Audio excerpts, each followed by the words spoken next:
Alright, this something I've been wanting to talk about anyway. Alright? This may get a little lengthy. Accidentally. You know what I'm saying? I just know that because I just, I ain't trying. I'm trying to be aware of my times. But listen, bro.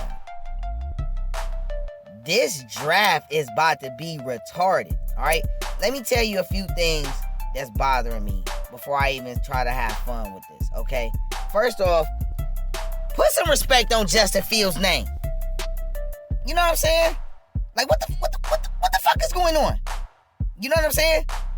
This guy has a 63 touchdown to 9 interception career as a starter at Ohio State. He's been to the college playoff each year he started. He has 4.4 speed. He has been beating Trevor Lawrence damn near every time they played. Virtually. It's only like once or twice I think Trevor might have got over. You know what I'm saying?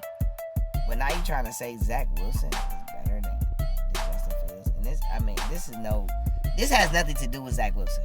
You know what I'm saying? I want to be very clear about that.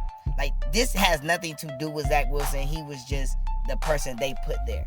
You know what I'm saying? So, but we're going talent for talent. This is not even a fucking debate.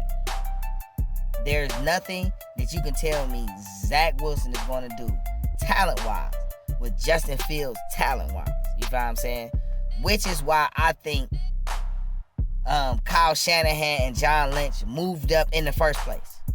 Once they got the keen sense that the Jets were going to take Zach Wilson at 2, all right, cool. You feel what I'm saying? Now, listen. We ain't going to get into, what this really about. You know what I'm saying? The fact that, there's always going to be some ill feeling to everybody accepting a black man in a position of high-ranking impact. You know what I'm saying? The quarterback is the most prized, position in the game. Kind of like, like the presidency is the prize seat, of the Congress. You know what I'm saying? Like, it's just one of those things. You feel what I'm saying? People ain't got to that level of comfortability yet. So they're going to keep finding ways to try to nitpick and make something seem like it is not. You feel what I'm saying? While they talking about, they just trying to get him at a good spot. Why you playing with that man money like that? You feel what I'm saying? He put in all that work, and because, y'all want to paint a certain type of narrative for a certain type of determining factors, you feel what I'm saying? Now you want to play with this man's pocket like he ain't got a family to feed. And, man, in the future to think about, man, y'all need to kill that noise, all right? But, I start that off by going into how I think the mock draft could go. All right, now I did one mock draft. This is before all the trades and free agent signings and all that. This is just what I thought teams would do, all right?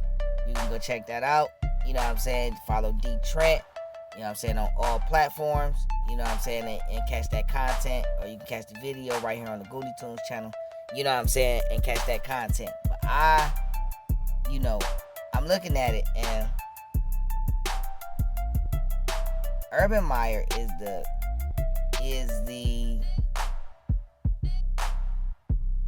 man running things in Jacksonville. They brought him over to do what he do. Urban Meyer likes the players he scouted in college because he thought all these players would turn into fine NFL players. And for the most part, he has been very, very accurate because almost all those players have came into the league and been impactful players. All right? Everybody talk about, O-State quarterbacks don't do nothing. But O-State team produce impactful NFL players. And a lot of them have long-term career, if not Hall of Fame careers. So while everybody keep trying to nitpick the quarterback, we're not going to act like Ohio State don't produce good players. You know what I'm saying? So with that being said, I don't think it's far-fetched for Justin Fields to go number 1. Now, in all fairness, though, Trevor Lawrence probably should go number one. I mean, he's 6'6", can make all the throws. Got a little speed. You know, he got a little Aaron Rodgers to his game. Got a little sunshine from Remember the Titans to him. You know what I'm saying? I like Trevor. Trevor has done nothing to, you know what I'm saying, say he shouldn't be a number one pick or none of that. You feel what I'm saying? But, you feel me? I just wouldn't be shocked if Urban Meyer went with his guy. Alright? That would shake up the whole draft. You know what I'm saying? But Trevor Lawrence would definitely automatically go too. You know what I'm saying? But, you know, until I get confirmation that Urban Meyer's going to do that, we're just going to stick to the script. So, at pick number 1 to the Jacksonville Jaguars, I think Trevor Lawrence from Clemson, quarterback from Clemson, goes to the Jags. You know what I'm saying? He already down from that area. You know what I'm saying? Clemson is what, South Carolina type of thing, Carolina, Virginia type of thing. You know what I'm saying? So, he right there in Jacksonville, which is North Florida, you know, right by all of that virtually. He gonna bring in a lot of revenue, you know what I'm saying, business-wise and just NFL rarity-wise. You know what I'm saying? You got to take Trevor Lawrence, 6'6", 2-something, 230-something, you know what I'm saying? Make all the throws, see over the defense. You already got a couple pieces down there on your offense. Your line ain't too bad, you know what I'm saying? Your defense ain't too shabby. You know, a couple picks could change your life right now. So, Trevor Lawrence goes 1. At number 2, now, here, all right, I personally think Robert Salah, I'm sorry if I messed his name up, you know what I'm saying, but he's the new man in the Jets coming from the 49ers. I would not be surprised if he wanted to take Justin Fields. But since I don't think he the man making the decisions, and the man who is making the decisions just got rid of Sam Darnold, and he's going to want to prove that he can get the right guy, I think he going to take Zach Wilson, man. You know what I'm saying? Everybody keeps saying, you know, where there's smoke, there's fire. You know what I'm saying? Everybody keeps saying Zach Wilson. I think Trevor Lawrence and Justin Fields going to go 1 and 2 because they destined to go 1 and 2. But, as I was saying in a previous video, I think San Francisco traded up because they knew the Jets are going to take Zach Wilson. So, Zach Wilson, quarterback from BYU, goes to the New York Jets. You know what I'm saying? And he's going to be a guy that they have, Mekhi Becton. I believe that's what his name is. They grabbed the left tackle last year, a huge guy. So, he's going to be able to play Zach Wilson, going to be able to sit in the pocket and make throws. Corey Davis, you know what I'm saying? Got a couple other guys. And I think throughout the rest of the draft, you know, the Jets are going to get playmakers and things like that to help the young quarterback out. But I think Zach Wilson, BYU quarterback, goes to the Jets. And, you know, I can't say that's a bad choice. It just wouldn't have been me. So, number 3, 49ers, they picked Justin Fields. And I think this is the guy they wanted all along. And I'm going to tell you why. Kyle Shanahan is an incredible play caller and offensive mind, especially when it comes to the quarterback position. Kyle Shanahan has had Matt Ryan. Kyle Shanahan has had Jimmy G, all right? But he's looking at, you know, a Patrick Mahomes, a Lamar Jackson, a Aaron Rodgers, a Russell Wilson, a Josh Allen, a Cam Newton, you know what I'm saying, a Jalen Hurts now, a Joe Burrow, a Carson Wentz. All of these guys can run and pass. He hasn't had a quarterback who can run and pass. So to be able to get a Justin Fields at 3 when he arguably could have went 1 in any other draft, oh, man, that's a dream come true. So Ohio State quarterback Justin Fields goes 3 to the San Francisco 49ers. You know what I'm saying? Jimmy G will probably get traded. But to who, that's a whole nother conversation. You know what I'm saying? Number 4 is going to be interesting. The Atlanta Falcons are trying to trade out of this pick. All right? The only team that I could see trading up to try to get,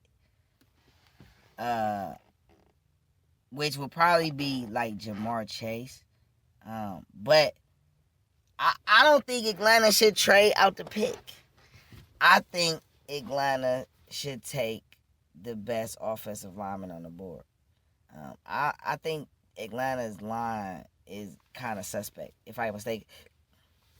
So I think they should take Penei Sewell or Rashawn Slater. But in my personal opinion, you know what I'm saying, this would be the one nobody's seen coming. I think Sewell or Slater, would fit with them, but I think they'll take Penei. So at 4, Atlanta Falcons take Penei Sewell. You know what I'm saying? Left tackle or offensive tackle out of Oregon. I think he sat last year, but he played the year before that.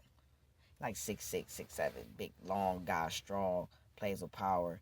Probably has to work on a little technique as far as just getting a little low, but he plays with a mean streak. You know what I'm saying? Very smart guy. Good footwork. Atlanta need that. If they're going to contend, they need to be able to keep Matt Ryan up because he has weapons to go. So, yeah, I can see that. All right.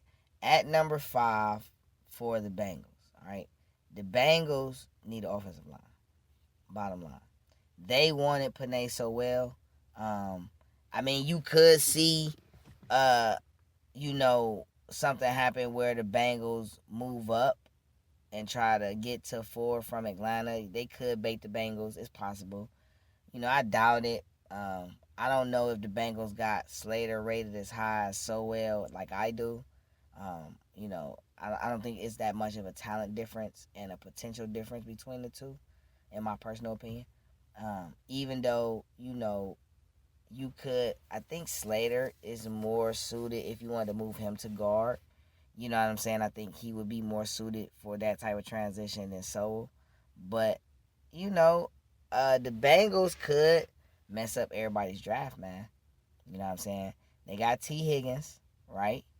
All right. You got, some other guys out there. So, Penei went to Atlanta. They didn't trade up. The Bengals take tight end Kyle Pitts from Florida at number 5. You know what I'm saying? The guy they wanted was the left tackle. They may not have Slater rated as high. Kyle Pitts is a talent. You know what I'm saying? He big. Joe Burrow needs a talent like that at the tight end. They got another tight end guy over there, but 2 tight end sets definitely going to work in the AFC North. You got T. Higgins. You got Tyler Boyd. You didn't necessarily need a receiver. So Devonta Smith and Jamar Chase, I mean, even though they were options, it wasn't the best fit, though. But Kyle Pitts is, because you can move him around, and he like a receiver, but he a tight end, too. You know what I'm saying? 4.4, 4.3 speed. Like, you got to go ahead and go. So Kyle Pitts, tight end, goes number 5 to the Bengals. At number 6, the Miami Dolphins get the guy they wanted in the first place. All right? They would have liked to got Kyle Pitts, but Jamar Chase, no, I'm sorry. Not Jamar Chase.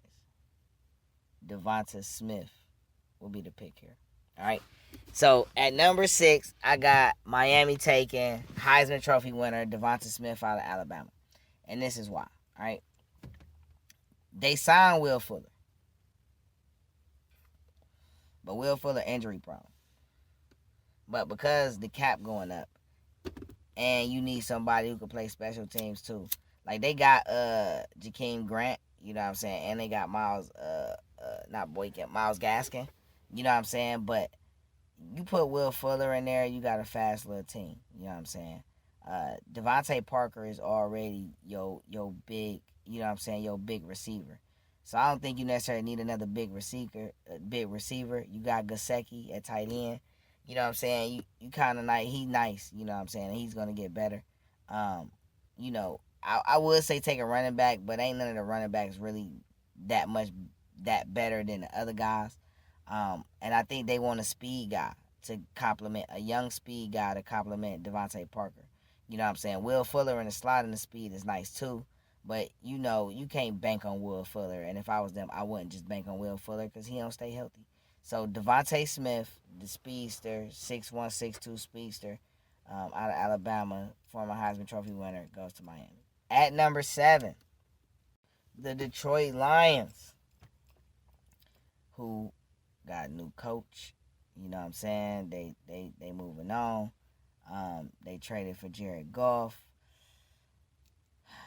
Now, this is interesting, right? Because they got Jared Goff in a trade. I don't think they really wanted Jared Goff. But could they take a quarterback here? I mean, I don't think it's off the table for the Detroit Lions to take a Trey Lance or a Mac Jones. You know what I'm saying? Let him sit a year and, then get rid of Goff. You know what I'm saying? It's not far-fetched that somebody might actually want to take Goff. You know what I'm saying? It ain't far-fetched, you know what I'm saying? But I think they got Jeff Okudah last year. They lost a couple guys on that defense. I believe Dan Campbell is the man over there now. Defensive guy, if I'm not mistaken. I think he's a former tight end, but don't quote me on that. I have to look that up. But I think they take Micah Parsons, a linebacker out of Penn State who sat. I think pairing him with Jeff Okudah is smart. Whatever they're going to do with the rest of the team, but they got 2 building blocks on that defense, and they're going to need it in a division with Green Bay and the Vikings, you know what I'm saying, and the Bears, So, Micah Parsons, linebacker from Penn State, goes 7 at number 8. And this is going to be so crazy because my guy is still on the board, and I believe my guy goes to Carolina. And I think he should go to Carolina. And what's crazy is before the Jets made this trade, I thought this is who they should have drafted in the first place.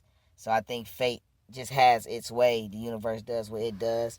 And Jamar Chase, receiver from LSU, goes number 8 to the Carolina Panthers. The Carolina Panthers just lost Curtis Samuel. They just traded for Sam Darnold. They paid Teddy Bridgewater last year.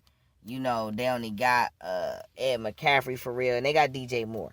But they need more on that offense. So it was a blessing for them to be able to get Jamar Chase at number 8, you know what I'm saying, and put him on that and pair him with Ed McCaffrey, and they going to be dangerous for years to come, man. I'm telling you this right now. All right, so at number 9, I believe it's the Denver Broncos. Yes, the Denver Broncos. And so Denver is in the night. They got Drew Lock. They got Jared Jeudy from Alabama last year, the receiver. They signed Melvin Gordon from the Chargers, the running back. They got Cortland Sutton. They got Noah Fant at tight end. Now they could go offensive lineman here, but they just re-signed Justin Simmons. They got Bradley Chubb. They trying to keep Von Miller, so they could use some secondary help. Now, most people got them taking Caleb Farley, and that's probably possible. But in my opinion, they're going to take Patrick Surtain Jr., defensive back from Alabama, at number 9. To me, he is, the guy. He is the guy. You got Simmons back there that you can move around, play different positions. You know what I'm saying? Now you add Patrick Surtain that you can move around, play different positions. You know what I'm saying? Like, that's really going to go hard. You know what I'm saying? They re-signed Shelby Harris. Like, hey, they didn't spend a lot on that offense. They need to add something else to that defense. And Patrick Surtain is going to be nice. So I got defensive back, Patrick Surtain Jr., number 9, going to the Denver Broncos. At number 10, the Dallas Cowboys, without even taking a second thought, will draft Caleb Farley out of Virginia Tech. You know what I'm saying? Caleb, rangy guy. I think he like 6'3". He either plays safety or corner. You know what I'm saying? They're probably going to bring back... I got to check this. I want to say Xavier Woods signed somewhere. I think he went back to Dallas. I got to check that out. But if they lost him, they definitely going to need somebody to play. So I think, Caleb Farley is the pick here. All right. There are a lot more interesting and insightful things I want to discuss with you all. So take the time out right now for me to hit the subscribe button, hit the like button, or dislike. Leave some feedback in the comment section and be ready to watch the next episode of Game Changer Sports Talk live from the marvelous Hollywood Studios on the Goonie Tunes channel.